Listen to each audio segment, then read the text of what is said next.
My parents texted, "Don't come to the house anymore. It's better without you." My cousin hearted the message. I simply replied, "Fine, I'll pull every cent back tonight." By 11:59 p.m., the college fund was emptied, the insurance autopay cut, and their streaming accounts disabled. At 2:41 a.m., my dad tried calling 13 times. I just sent one final text. "Good luck without my help." That was before they noticed what I kept for myself. "Don't touch that, Ethan. Put it down." Dad's voice ripped through the living room like a whip. He wasn't yelling about a vase or a bill. He was yelling at me, like I wasn't his son but some intruder. The air smelled of burnt coffee, a half-finished pot sitting cold on the counter. Mom stood near the sink, her hand pressed against her mouth, eyes wet but silent. "You think we need you here?" Dad's hand slammed flat on the table. "We were better before you crawled back into this house." I didn't flinch. My fingers tapped the side of the chair slowly. Steady. June, my younger sister, scoffed. "He acts like he pays for everything." "You don't, Ethan. You just sit here, watching." That one hit different, because she had no idea. And then Ava, my cousin who somehow thought this was her house too, leaned back in the chair, twirling her straw in a soda can, and said with a grin, "Maybe he's the reason Aunt Clara cries every night." The room went silent. Even the refrigerator hum felt louder. My jaw locked. My name is Ethan Cole. I'm 26. The quiet one.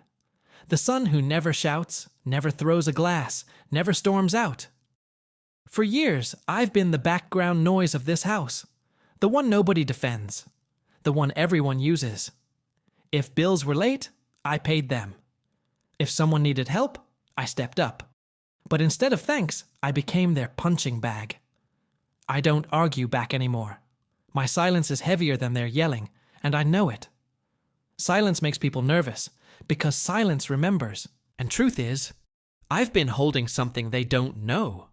Something I've kept locked behind every quiet stare. Hook. I wasn't the weak one in this family. I was the one who held it all together. And they never realized it. Family members introduced Martin Cole, my father, 55. His words hit harder than his fists ever did, but both left scars. He talks like the world owes him something, even though he's taken more than he's given. Clara Cole, my mother, 53. She cries quietly, folds her hands, and looks away. She loves us in her own broken way, but love without defense feels like betrayal too. June Cole, my sister, 21. Quick mouth, sharper tongue.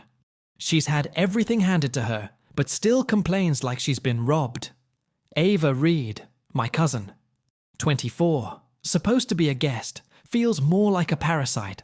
She lives here, rent-free, acting like she's the queen of the house.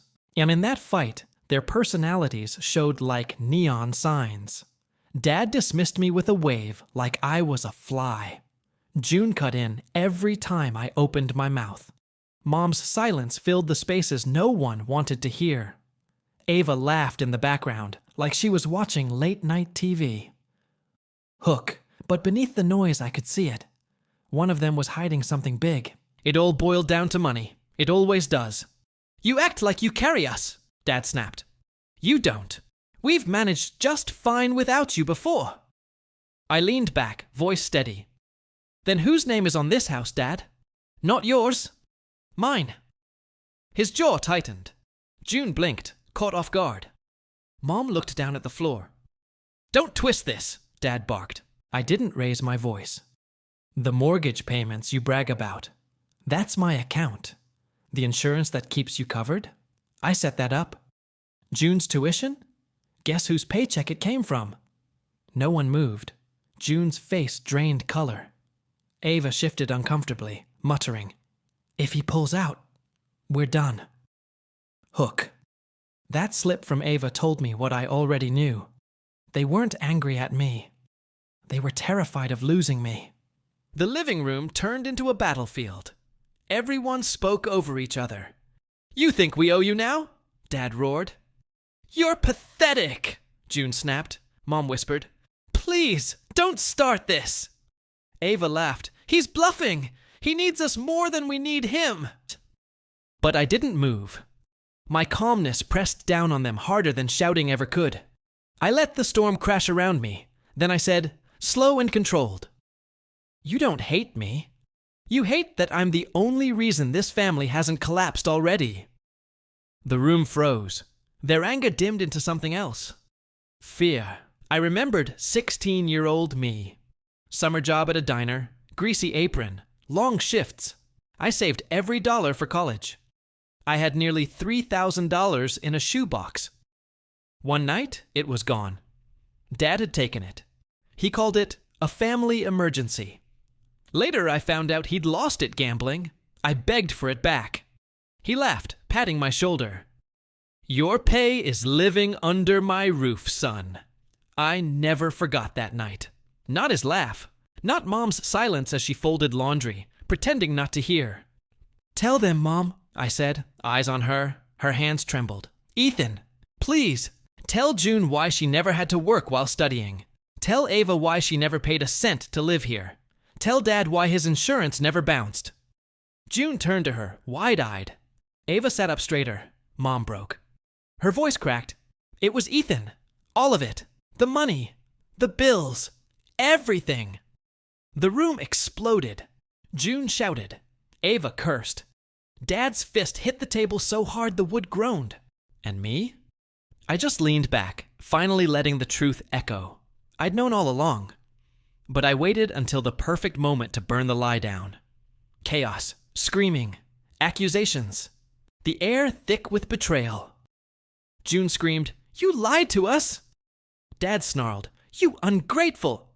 Mom sobbed into her hands. I raised one hand slowly, cutting through their noise. My voice was calm, sharp. "I gave you my silence for years. Tonight, I give you the truth." The words landed like a final strike. No one spoke after that. Then Ava leaned close and whispered, "Just for me." "You'll regret this, Ethan." By midnight, it was done. I logged in, emptied the accounts, cut the autopays, shut down the subscriptions. All the quiet strings I'd been pulling. I let them fall. At 2:41 a.m., Dad called me 13 times. I let it ring. By 3:00, I had my bag packed. I didn't slam the door. I didn't look back. I left with steady steps, like someone finally free from chains. But walking out, I realized this wasn't revenge. This was release. Weeks passed. June got a job at a grocery store. Ava moved out to live with some friend. Dad stayed quiet, his voice smaller now. Mom tried to call once. She didn't say anything, just breathed for a few seconds, then hung up. And me. For the first time in years, I slept without feeling like I had to wake up and carry everyone's weight. For the first time, I wasn't their scapegoat. I stood in my small apartment one night, window cracked open, air cool against my face, and whispered, "I'm just Ethan now. Not their wallet. Not their excuse. Just me." But deep down, I still kept one last piece of myself they didn't know about. If you were in my place, would you forgive? Or would you walk away forever? Tell me in the comments. Your voice matters here. If Ethan's story touched you, subscribe for more. If you've carried family pain like his, like this video to show you're not alone, and share your thoughts below.